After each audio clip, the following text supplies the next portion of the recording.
now I'd like to just dive into a specific detection scenario at the site. So the example I'm focusing on is there was a release from the tank farm, specifically this kind of red emission event. And what I want to show is if you're using the Qube Lites on their own, so obviously we have all of the detection technologies, but if you were using Qube Lite on its own, there's a release from the Northeast on these tanks. And we have several Qube Lites on the tank farm. So what you can see here from the Qube Lite ppm chart here, you can clearly see there is a pickup of concentration across the Qube Lites on the tank farm. Now, one of the key features we have on the visual on the top right is we can turn on this thing called concentration roses.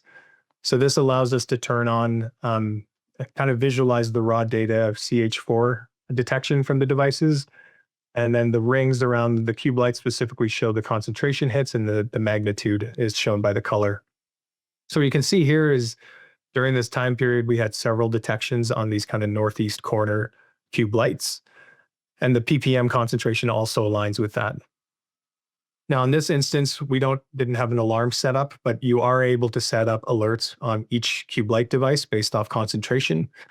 So in this instance, if you had Qube Lite only, you would have been able to alert on this ppm detection off the tank release, and we would have generated an alarm that could have sent a notification to your operations teams. Now, this would be ppm only, but again, this still would have captured the detection. And then with the concentration rows and us knowing which device picked it up, you would be able to pinpoint which tank was causing the leak. Now, zooming back out, I want to just show how our Fenceline also performed in conjunction with it.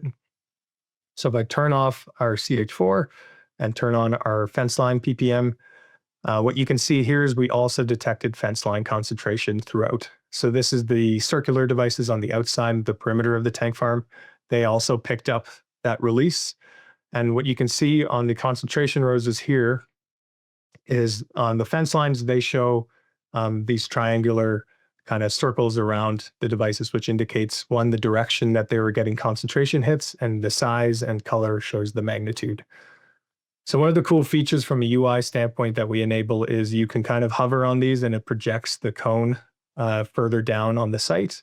So if you what we usually do is we recommend you can click and toggle these on, and you can kind of toggle on the top cones from all the devices that had the hits, which were these Western devices. And you can kind of see where all the cones overlap. That's typically where we're going to localize to. So the cool thing is if we turn on the heat map, which is another feature we have at the top right, this visualizes on the site where the emissions were localized to. And you can see that's exactly what happened. We localized to this tank 2 with our quantification model. So Fenceline on its own as well was able to detect the event, same as the Qube Lites, and it quantified and localized to the exact same location as well.